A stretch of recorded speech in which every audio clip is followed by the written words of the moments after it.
안녕하십니까. 스틸하우스로 집짓기에 대해서 설명드리도록 하겠습니다.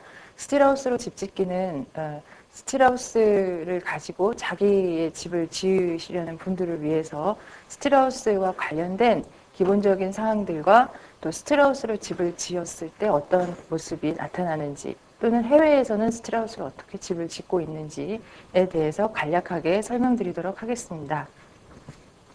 먼저 스틸하우스의 유래 및 보급 과정에 대해서 설명드리도록 하겠습니다.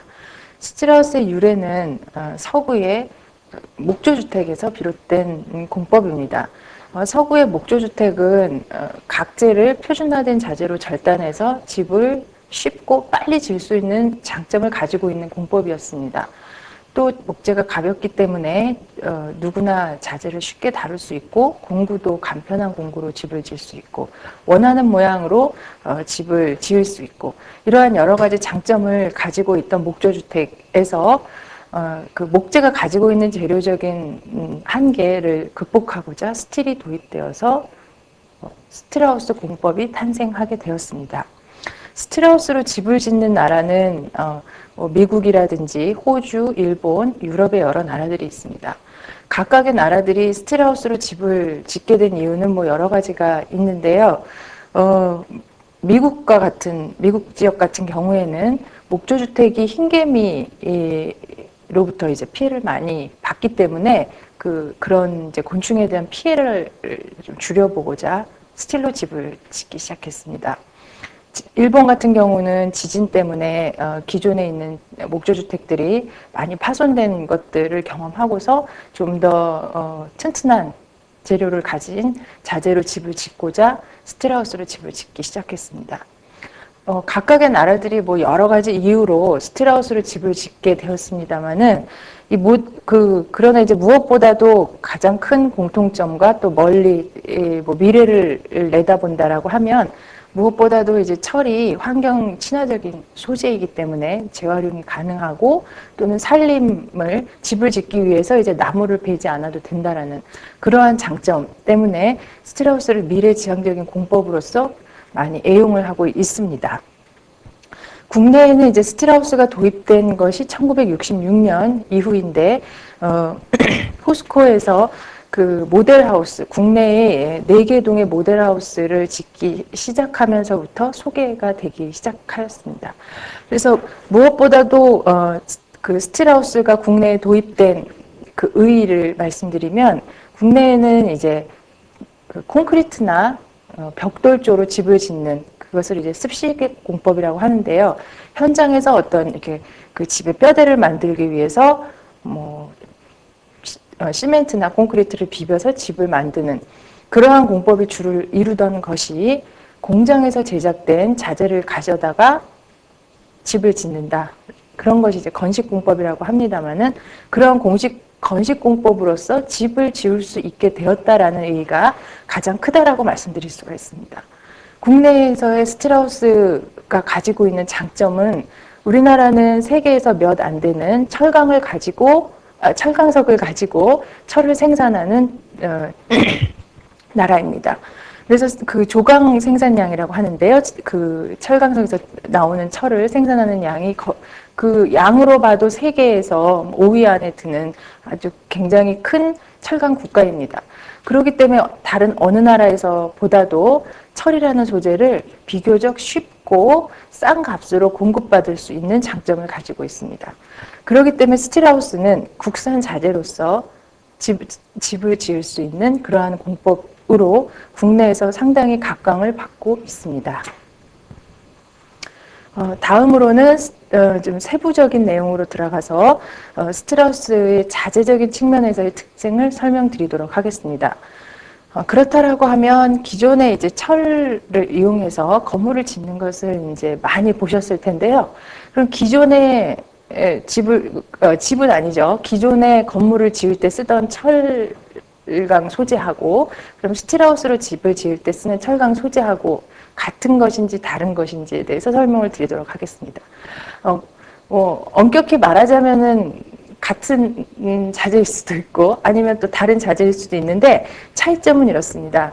기존에 이제 철강으로 건물을 지을 때에는 그 소규모의 건축물, 그러니까 뭐 주택이라든지 뭐 3, 4층 이하의 건물보다는 좀 초고층 내지는 뭐 10층 이상 큰 건물에다가 주로 이제 철강을 이용해서 건물을 짓는 공법을 많이 사용하는데요. 그렇게 그런 이제 일반적으로 쓰이는 소재 그 이제 자재들은 상당히 크기가 큽니다. 또 두께도 두껍고요. 그래서 집을 짓는 데는 그 소재, 그 자재를 그대로 가져다 쓰는 것은 좀 적합하지 않는 그런 부분이 있습니다. 그래서 철강으로 집을 짓기 위해서 새롭게 가공해서 만든 자재를 이제 이용하게 되었는데요. 그 자재가 모양 자체는 이제 디귿자 모양이고 소재 자체는 아연 도금을 한 얇은 강판입니다. 이 아연 도금을 한 얇은 강판은 뭐 건축물의 뼈대로 사용되기보다는 뭐 자동차 강판이라든가 가전제품에 들어가는 강판 그런 것들로 주로 이용하던 것을 C자 형태로 가공을 해서 집의 뼈대로 들어갈 수 있는 자재로서 개발을 한 것입니다. 그리고 뭐 주위에 많이 보시기 때문에 아시겠지만 가전제품이나 그 차량 소재로 사용되는 이 아연도금 강판들은 일반적으로 생각하시는 철에 비해서 상당히 부식에 강합니다. 그래서 그 내부식성이라고 하는데요. 부식에 강한 소재이고 또 얇지만 강한 그 성능이 이제 힘을 받을 수 있는 성능이 강한 소재입니다. 그래서 이러한 소재로서 디귿자 형태로 만든 자재, 그것을 스틸 스터드라고 얘기를 하는데 이 스틸 스터드를 이용해서 집을 짓게 됩니다. 네, 자재적인 부분에 대해서 말씀을 드렸고요. 이 자재를 이용해서 집의 뼈대를 만드는 방법, 그것을 이제 구조라고 말씀을 드릴 수가 있습니다. 구조적인 측면에 대해서 설명을 드리도록 하겠습니다. 스틸하우스는 구조적인 측면에서 얇은 자재, 가벼운 자재를 가져다가 그것이 어떤 사람이 생활을 하기도 하고 가구를 얹어놓기도 하고 뭐 바닥에 온도를 치기도 하고 이런 데 대한 무게 또는 뭐 바람이 불기도 하고 지진이 일어나기도 하는 그런 외부적인 상황에 잘 견딜 수 있도록 집을 짓기 위해서 디귿자형 자재를 이용해서 벽체라든가 바닥, 지붕들을 하나로 거동하면서 힘을 받을 수 있는 그렇게 이제 설계를 하는 방법을 쓰고 있습니다. 그래서 아마 그 철로 짓는 건물을 보셨을 때 대개 철 자재들이 뭐 기둥이면 기둥, 수평으로 가는 자재를 보라고 하는데요. 그런 것들이 상당한 간격을 두고 혼자서 이렇게 힘을 받고 있는 모습 많이 보셨을 겁니다. 반면 스틸하우스의 구조는 얇지만 작은 자재들이 좁은 간격으로 벽체를 이루면서 그 벽체 전체가 위에서 내리누르는 힘이라든가 옆에서 미는 힘 등을 지지하게 하는 그러한 구조 시스템을 가지고 있습니다. 그렇기 때문에 그 그러니까 이제 위에서 내리누르는 힘들을 벽체에서 다 지지를 하고 또 접합 방법 자체도 비교적 유연한 방법을 쓰기 때문에 작은 집에 알맞는 구조적인 구조 시스템을 가지고 있다라고 말씀을 드릴 수가 있겠습니다. 다음으로는 성능적인 측면에서의 특징을 설명드리도록 하겠습니다. 스틸하우스로 집을 지으면 하고 얘기를 했을 때 가장 많이 이제 물으시는 부분이 겨울에 따뜻한가, 뭐 여름에는 시원한가라든가 뭐 옆에서 쿵쾅거리는 소리 같은 것들이 잘 안 들리도록 차음 성능이 좋은가 이런 부분에 대한 많은 질문들을 하십니다. 그 성능적인 측면은 뭐 무엇보다도 집에 사시는 분들한테 가장 중요한 측면이고요. 그렇기 때문에 뭐 가장 많이 물어보시는 부분이 되겠습니다. 그 외기의 환경들 여러 가지 환경에 대해서 집은 사실 만약에 너무 추운 지방에 집을 짓는다라고 하면 무엇보다 따뜻해야 됩니다. 너무 또 더운데 살게 된다라고 하면 시원해야 합니다. 우리나라는 사계절이 뚜렷한 나라이기 때문에 여름에는 개방을 많이 해야 되고 겨울에는 또 차단을 많이 해야 되고 사실 기후가 좋은 철이 뭐 1년에 몇 개월 되지 않기 때문에 우리나라에서 집을 짓는 데 있어서 가장 중요한 것은 앞에서 그런 질문을 하시듯이 단열 성능, 그런 것들을 이제 단열 성능이라고 하는데 단열 성능이 좋은 집을 지어야만 한다고 말씀드릴 수가 있습니다. 그렇다라고 하면 스틸하우스로 집을 지을 때 단열 성능이 어떠한가에 대해서 말씀을 드리겠습니다. 스틸하우스로 집을 짓게 되면 스틸하우스는 그 스틸 스터드 디귿자형 자재가 일정한 간격으로 벽체 사이에 끼워져서 힘을 받고 있습니다. 그렇다라고 하면 단열 성능이라고 하는 것은 외기와 잘 차단을 시켜서 내부에 바깥이 추울 때는 내가 내부에 난방을 했을 때 그 따뜻한 기운이 바깥으로 빠져나가지 않도록 설계하셔야 되는 건데 그렇게 하기 위해서 스틸하우스 공법은 디귿자형 자재 외부에 단열재로 집 전체를 감싸는 방법을 사용하고 있습니다. 집 전체를 둘러싸아서 기밀성을 유지하고 또 그 두께를 집 전체를 둘러싸는 단열재 두께로서 내가 원하는 단열 성능을 발휘할 수 있도록 설계하실 수가 있습니다. 그런 방법을 통해서 지어진 스틸하우스는 어떤 집보다 따뜻하고 또 여름에는 바깥의 더운 기운을 잘 차단하기 때문에 시원한 집을 설계하실 수가 있습니다.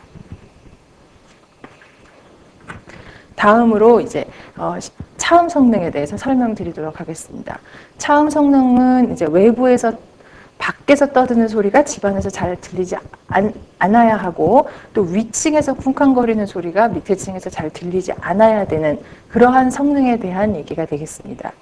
스틸하우스에서 이렇게 이제 조용한 환경을 만들어주기 위해서 하는 방법은 스틸 스터드, 디귿자형 스틸 스터드 사이에 단열 차음제를 채우게 됩니다.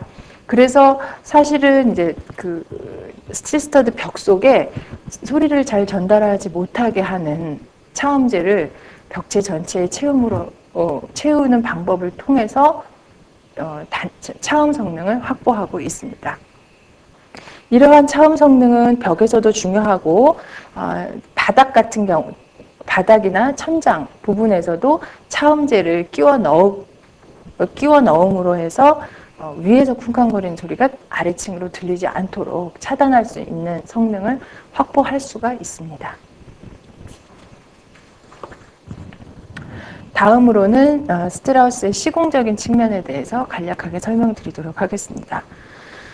스틸하우스는 첫 장에 특징에서 말씀드렸던 바와 같이 기존의 콘크리트나 조적으로서 집을 짓는 방법과는 달리 공장에서 제작된 자재를 현장에 가져와서 조립만 하는 공법이 되겠습니다. 현장에서 그 가져온 자재를 절단하는 일도 잘 없고요. 완벽하게 절단해서 가져가는 경우가 집을 짓는 경우에서 더 많은 방법을 쓰고 있기 때문에 사실은 조립만 하는 방법을 쓰고 있습니다. 그렇게 하다 보니까 현장에서의 작업 일수가 상당히 줄어들고요. 현장에서 작업 일수가 준다는 얘기는 실제로 어떤 이제 내가 살 집을 지을 때 다른 습식 공법들은 기후의 영향을 상당히 많이 받습니다. 우리나라는 여름에는 굉장히 그러니까 비 오는 날짜가 굉장히 많고요. 비가 오면 이제 현장에서 공사할 수가 없죠. 공사를 그러니까 현장에서 할 일이 많은데 자꾸 비가 와서 공기가 늦춰지는 경우도 많고 또 겨울철에 날씨가 너무 춥다거나 하면 사실 콘크리트를 타설할 수가 없습니다. 습식의 공법은 현장 작업을 할 수가 없습니다. 그렇기 때문에 사실은 또 집 짓는 것이 지연되고 이런 것들을 지어보신 분이라면 이제 그 경험을 다 하셨을 텐데요. 스틸하우스 같은 경우에는 현장에서 조립만 하기 때문에 또 현장에서의 그 작업 일수가 아주 짧기 때문에 그러한 기후 안 좋은 날짜를 피해서 집을 빨리 지을 수 있다라는 그러한 장점을 가지고 있습니다. 스틸하우스로 집을 지을 때는 먼저 집 전체의 무게를 지지하는 기초를 타설하게 됩니다. 기초를 타설하고 그 기초를 아주 평활도를 좋게 타설을 해서 이제 그 양생이 될 때까지 기다린 후에 그 이후부터 스틸하우스 본격적으로 시공이 시작됩니다. 대개의 경우 스틸 스터드 자재를 가져다가 벽체를 뭐 3m에서 4m 정도로 먼저 바닥에서 조립을 한 다음에 다 조립된 벽체들 50평짜리 집을 짓는다고 하면 그 벽체가 한 30개 트러스까지 해서 한 30개 정도가 소요가 되는데요. 이상이 소요가 되는데 그것을 미리 제작을 해 놓은 다음에 세워서 집을 올리게 됩니다. 그래서 그 세우는 작업들을 하게 되면 집의 골조가 하루가 다르게 올라가는 모습을 보실 수가 있습니다. 1층에 벽체를 세우고 바닥에 이제 또 바닥 지지하는 자재들을 설치를 하고 그 위에 2층 벽체를 설치를 하고 그 위에 이제 지붕에 해당하는 자재를 설치를 하면 집에서 힘을 받는 뼈대는 이제 다 설치가 되고 대개 이런 작업들이 기초가 설치된 이후에 12일에서 뭐 16일 정도가 소요된다라고 말씀을 드릴 수가 있습니다. 예, 여기까지 이제 골조 공사를 하고 나면 그 바깥에다가 마감이라고 하는 공사를 하게 됩니다. 마감이라는 부분은 이제 스틸 스터드 위에 지금 뭐 OSB 합판을 가장 많이 붙이는데요.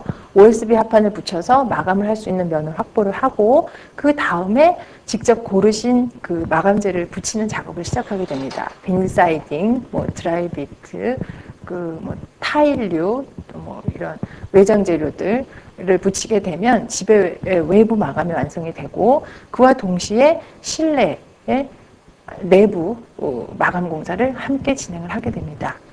그래서 전체적으로 스틸하우스가 한 2달 정도 소요가 되는 것으로 공사를 완공하는데 그렇게 이제 현장에서 시공을 하고 있습니다. 이것으로 스틸하우스의 유래와 또 그 각각에 있어서의 자재적인 특징, 성능적인 특징, 구조적인 특징, 시공적인 특징에 대해서 설명을 드렸습니다. 다음에는 적용 사례에 대해서 설명을 하도록 하겠습니다.